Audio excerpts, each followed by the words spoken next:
почитуван председател, почитувани колешки и колеги пратеници, почитуван колега. Мојата реплика повеќе би била во насака на апел до парламентарното мнозинство, кој што и вие и претходниот колега Милошевски го упативте.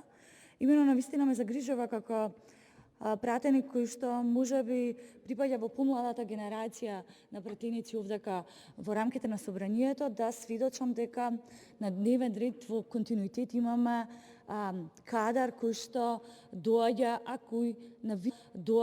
кој навистина со себе носи конфликт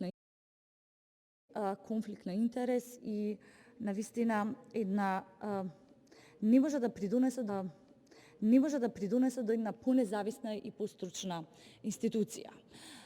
Зашто ме загрижува оваа тенденција? Бидејќи сите вие овдека сум убедена дека верувате и познавате стручни професионалци кои што исто така би можеле да придонесат во оваа регулаторна комисија, а при тоа да го немаат тежината која што овој кандидат, но и претходниот за многу краток период, ние за истата комисија веќе дискутираме за две личности, го носат како товар овдека во собранието, а тоа ќе придонеси и кон една па не така независна работа, но и стручност на оваа иста комисија.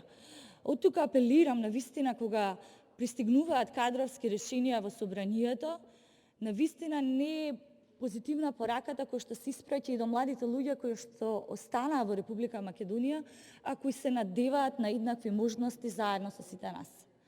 Целам дека треба да создадеме една состојба каде што во државата, каде што во собранието навистина ќе можеме да дискутираме за повеќе кадри кои со себе ќе покажат и стручност и компетентност, ослободени од стегите на